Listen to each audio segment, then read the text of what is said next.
चलिए शुरू करते हैं new chapter, weather, climate and adaptations of animal to climate. मौसम, जलवायु और जंतुओं का अनुकूलन। बच्चों, आपको पता है कि जब हम पहाड़ों पर जाते हैं तो हम गर्म कपड़े रखते हैं।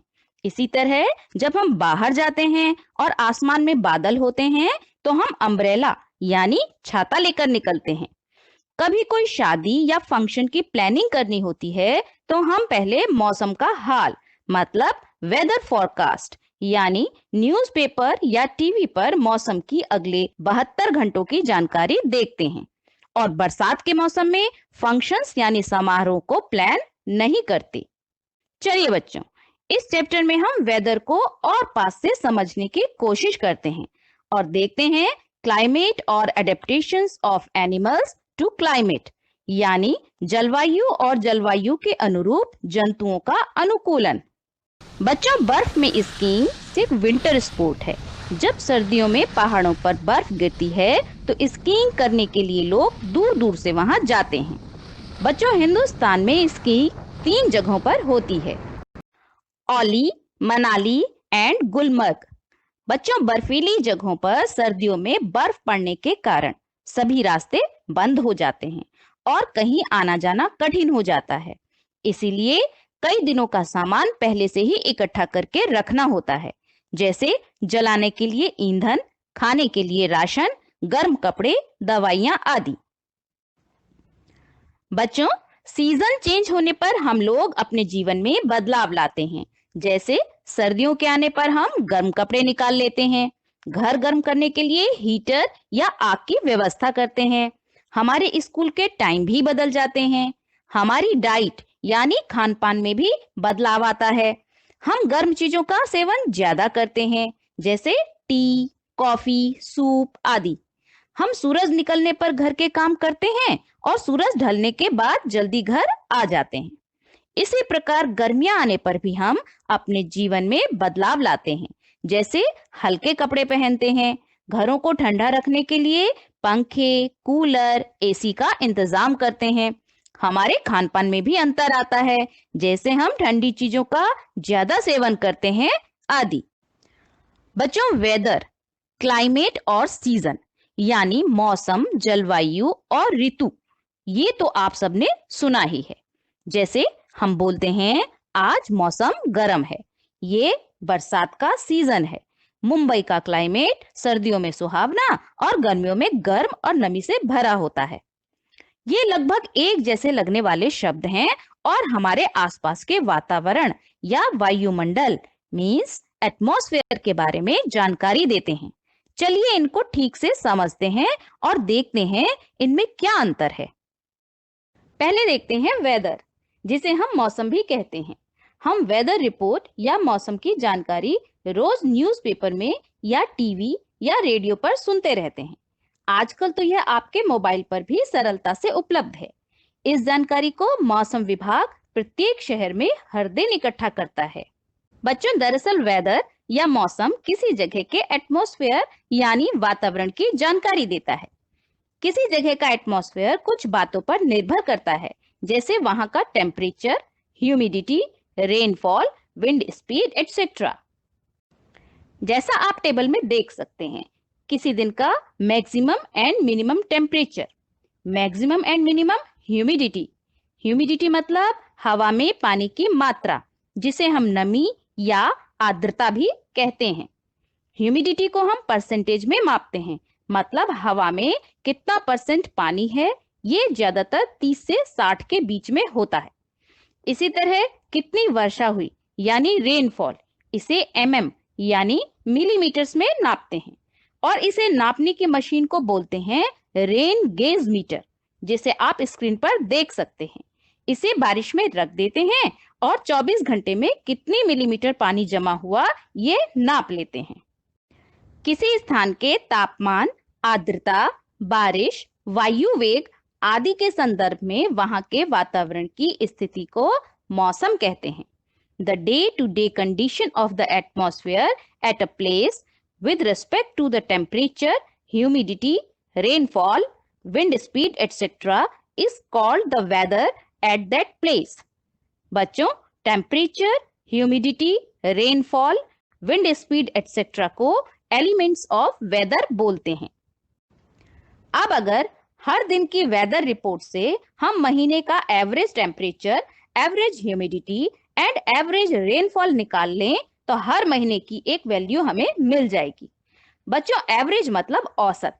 मानो अप्रैल में 15 दिन श्रीनगर में टेम्परेचर 20 डिग्री था और बाकी 15 दिन 18 डिग्री, तो मंथ का एवरेज टेम्परेचर हो जाएगा 19 डिग्री। इसे निकालना आसान है। मान लीजिए हमें श्रीनगर का अप्रैल 2020 का एवरेज रेनफॉल निकालना है, तो हम अप्रैल मंथ का हर दिन की रेनफॉल जोड़ लेंगे और उसे 30 से, यानी अप्रैल मंथ में जितने दिन होते हैं उससे डिवाइड कर देंगे, तो हमें अप्रैल 2020 का एवरेज रेनफॉल मिल जाएगा। इसी तरह हम मैक्सिमम एंड मिनिमम टेम्परेचर का भी एवरेज निकाल सकते हैं। ये तो हो गई 2020 की अप्रैल मंथ की एवरेज टेम्परेचर एंड रेनफॉल।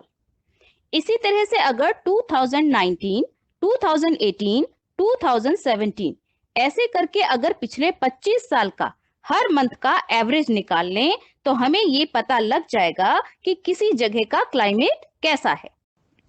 मतलब किसी स्थान का लंबी अवधि से लिए गए मौसम के आंकड़ों का औसत कहलाता है जलवायु, यानी क्लाइमेट। यहाँ लंबी अवधि 20 साल से ज्यादा होनी चाहिए। The common average weather conditions at a place over a long period of time is called climate. Time period should be more than 20 years. बच्चों, हम स्क्रीन पर दो टेबल देख सकते हैं। ये क्लाइमेट टेबल है, एक श्रीनगर की है और दूसरी कोच्चि की, जो केरल का एक शहर है। यहाँ हम देख सकते हैं कि श्रीनगर में जनवरी में मिनिमम टेम्परेचर 3 डिग्री है, मतलब जनवरी में वहां काफी ठंड रहती है। इसी तरह अगस्त के महीने में वहां सबसे कम ठंड पड़ती है, क्योंकि एवरेज मिनिमम टेम्परेचर 17 डिग्री रहता है। हम यह भी देख सकते हैं कि एवरेज रेनफॉल किसी भी मंथ में 100 mm से ज्यादा नहीं गया। इसका मतलब वहां बारिश ज्यादा नहीं होती। अब अगर कोच्चि की बात करें तो हम देखते हैं कि पूरे साल मिनिमम टेम्परेचर 22 से 23 डिग्री ही रहता है। इसका मतलब वहां पूरे साल ज्यादा गर्मी या ठंड नहीं होती। पर अगर रेनफॉल देखें तो अप्रैल से नवंबर तक बारिश ज्यादा होती है। बच्चों, किसी जगह का क्लाइमेट उस जगह की जियोग्राफी पर निर्भर करता है, यानी भौगोलिक स्थिति पर। जैसे श्रीनगर पहाड़ पर है तो वहां पूरे साल ठंड रहती है। इसी तरह कोच्चि समुद्र के किनारे है तो वहां पूरे साल ठंड नहीं होती और बारिश ज्यादा होती है। तो बच्चों, इस तरह से हम क्लाइमेट टेबल से किसी जगह के क्लाइमेट की जानकारी ले सकते हैं। तो बच्चों, आशा है आप वेदर और क्लाइमेट में अंतर समझ गए होंगे। बच्चों, आमतौर पर साल में 5 ऋतुएं बदलती हैं। स्प्रिंग यानी बसंत, समर जिसे हम ग्रीष्म ऋतु या गर्मियां भी बोलते हैं, रेनी सीजन यानी बरसात, ऑटम यानी शरद ऋतु जिसमें हल्की ठंड होती है अक्टूबर और नवंबर में, और लास्ट है विंटर्स यानी शीत ऋतु जो दिसंबर और जनवरी आती है ना, और जिसमें बहुत ठंड होती है। बच्चों, पृथ्वी अपनी धुरी पर घूम रही है, जिसकी वजह से दिन और रात होते हैं और ये चक्कर 24 घंटों में पूरा होता है। पृथ्वी का जो हिस्सा सन के सामने रहता है वहां दिन, और जो पीछे रहता है वहां रात होती है। पर बच्चों, सीजन यानी ऋतुएं क्यों बदलती हैं? स्प्रिंग यानी बसंत के बाद गर्मियां और फिर सर्दियां क्यों आती हैं? क्योंकि अर्थ सन के चारों तरफ घूम रही है।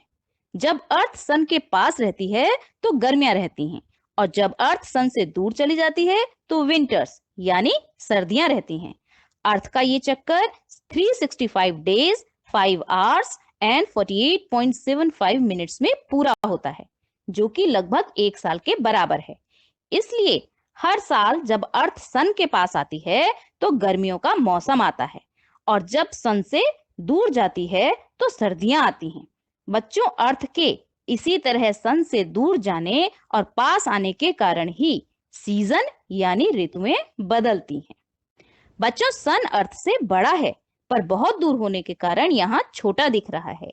अर्थ से सन 15 करोड़ किलोमीटर दूर है। अर्थ सन के चारों तरफ सर्कल में नहीं घूमती, बल्कि ओवल या इलिप्टिकल यानी अंडाकार घूमती है। और सन इसमें बिल्कुल बीच में नहीं होता, बल्कि एक साइड में होता है, जिस वजह से मार्च से अगस्त तक पृथ्वी सन के पास होती है, जिसकी वजह से इन महीनों में गर्मियां रहती हैं। और सितंबर से अर्थ सन से दूर जाने लगता है, जिसकी वजह से विंटर्स यानी सर्दियां आती हैं। चलिए बच्चों, मिलते हैं वीडियो के सेकंड पार्ट में। Thank you.